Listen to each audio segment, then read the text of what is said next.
They sweep the wild card series against the Blue Jays. So, I mean, yeah, that happened for the season.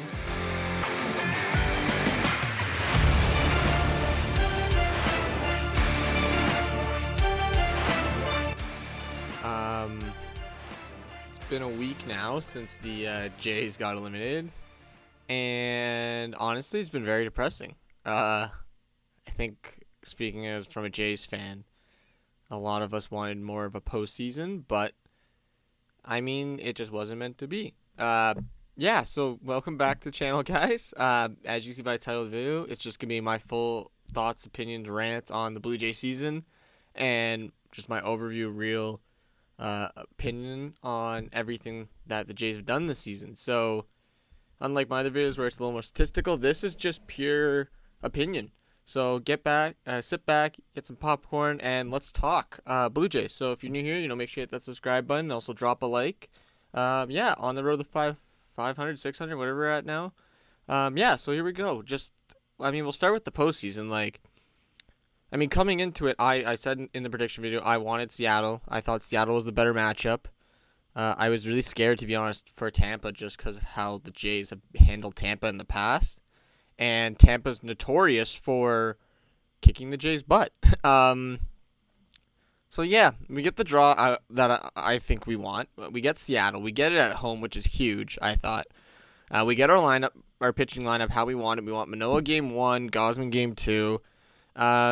Starts game 1, goes out, and Manoah has a rough start. That 2 or 3 run home run in the first couple innings, it really set the tone of the game. And yeah, and Castillo, on the other hand, was just lights out. I think looking back at it, from an outsider's perspective, Castillo was really on then. That was a pitching performance in the postseason that you may never see again in your lifetime. That pitching performance was almost perfect. They showed some stat about something about highest average fastball in postseason. He had the highest average. He sat 90, I think his 98 was his average for the day. Or 99, something like that. And if you're seeing an average of 99, 98 fastball, to a modern person like me, that is ridiculous.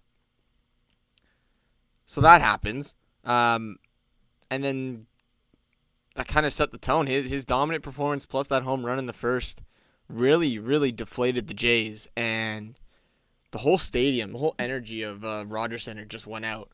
It went gone.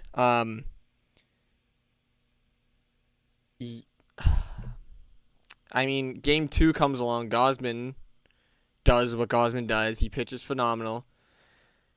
Then I think it was the 5th or 6th, he starts getting in trouble, loads the bases, 2 outs. Schneider pulls him.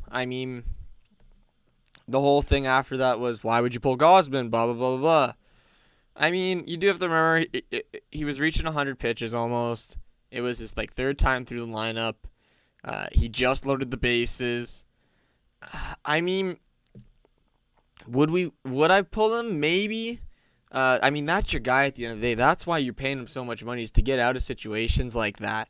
And you're just going to pull him. I see Schneider's point, because if it did work out, we wouldn't be having this conversation right now. And he would have been looked at as a great move. But it really backfired, because as soon as they did that, they put in the pen, and then it's single, home run, walk. Next thing you know, it's 8-9 or whatever, 8-8 the score was, 8-8, it's 8-8, and then game ends 9-8 or 10-9, whatever the heck it was. But after that, wheels just came off the bus. Springer and Bo colliding in center there, going for that ball, that really hurt the Jays as well. And the other thing I couldn't figure out is, why wouldn't you put in Jackie Bradley when you're up 8? I'm not saying take Springer out, but why wouldn't you move him over to one of the corners and put in Jackie Bradley in center? Because he is the defensive guy. That's why you have him. You have him for being up 8 runs like this, and you need to save some runs. And who knows, maybe Jackie Bradley gets a better jump and gets that ball, and so we don't have this whole debacle in center field. And Springer's now got a concussion and bruised ribs, and Bo's got a, I don't know what, sprain something. Maybe you put Jackie Bradley in there, and maybe he does make the catch, and the Jays go play game 3. But after that incident, there was no coming back. I mean, especially after they tied it, there was no coming back. I mean, then you ask Romano to pitch 6 outs. I mean, I get it. He hasn't done that. I get it. He's your guy, but he hasn't done it all year. I mean, you put him in at the right time for sure. 100%. I agree. But why wouldn't you throw in someone else after? Um, it just seemed like the inexperience of managing kind of showed, and it hurt the Jays at the end of the day. I mean, as well, I'm not going to put it all on him. Just the players didn't perform.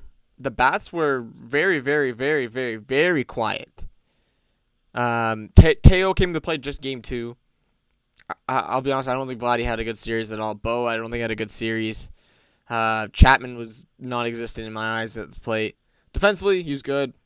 On the plate, though, non-existent. I mean, you're missing Lourdes. Springer was he was average. Just no one really caught fire. I mean, the catchers were Everyone was just You know what I mean? Everyone was just average. And really, there was no big star that took the reins and just went off. I mean, the Mariners, on the other hand, kudos to you guys. First playoff appearance in 20 years, and you're off the ALDS, sorry, and probably going to lose to the Astros because the Astro team is ridiculous. But congrats on making it. As for the Jays, your hitting let you down, the pitching let you down, the inexperience of the managing showed, and it's just very confusing as a Jays fan, like, where do we go from here? Because overall, the season was very good, I thought. I mean, Montoya at the start of the year, I think, really cost them a bunch of games. Who knows if they have Schneider at the beginning of the year? Maybe they win the division and we don't have this conversation. But hindsight's 2020. They fire Montoya. Schneider comes in, takes a 500-ish team to like a 600 win percentage, which is great. Espinal has a good start to the year, makes an all-star game. Kirk looks really good. Jansen has a good year. Vladdy has another good year. Teo has a good year. Springer, like, all these guys have good years. And there's just nothing to show for in the playoffs. Manoah was dominant. Gosman was dominant. Barrios and Kikuchi were rough.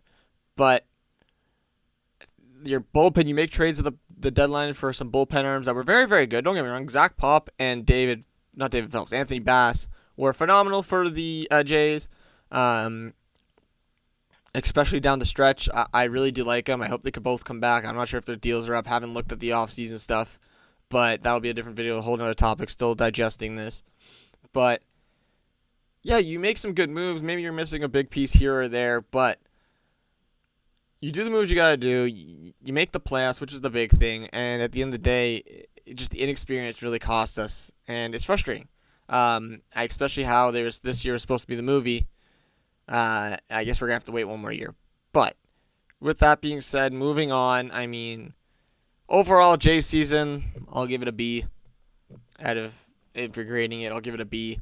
There was really, really high expectations for this team, especially after the big buzz this offseason had. It just feels very disappointing. It's a week later, and I'm still very disappointed, as you can see. Where to go from here? I mean, first thing is, Jays fans, if you're listening to this, you got to stop with the hate on Twitter. I mean, Bass literally deleted or locked his account. Like, that's ridiculous. Guys, come on. They're humans. They make mistakes too. They have bad games. Who cares? Move on. Let's be a little bit bigger than that. Second thing is, I guess everyone's saying that, like, oh, Schneider just lost his job from that thing. No, I think Schneider did a fantastic job throughout the year. Yeah, he had a couple bad games in the playoffs when we needed him, but it is his first season managing, so I'll cut him a little slack. I think he's going to be a full-time manager next year. I think he's going to get a nice contract this year, maybe 2 or 3 years. And I'm excited for what they can do, but it's just for me, the question is, where do you go from here? You just spent a ton of money in the offseason, and what do you do? I mean, one thing I really think they need to lock up is Vlad. He's got to get locked up. If you don't lock him up like this year, I don't think you're locking him up. By the end of next season, he's got to be locked up, because if not, that deal is going to be so astronomically expensive that I don't think the Jays can afford him. With that being said, I mean, there's Bo, but I'd rather have Vlad. If you lock up Bo, great. If not, at least Vladdy. And you got to clear some cap. I mean, we'll talk about a whole other video. I'm gonna get Chris on hopefully to talk about it, but we're gonna have to get a whole other video of just where do the Jays do? What are the moves here? I mean, Kikuchi's contract is something that I would definitely look at exploring. The option to move, as well as maybe one of your catchers. I would move one of them. Who knows what this free agent class is gonna look like? I mean, the playoffs are still going on, so we'll have to see. But overall, J season, yeah, it sucks, but at least we saw some playoff baseball. I mean, I can only count 3 times that the Jays have done that in my life, so this being the 4th is very nice. And yeah, with that being said, hope you guys liked it. Hit that like button, hit the subscribe button down below. Let me know your comments on the J season down below, and I'll see you guys on next time. Goodbye.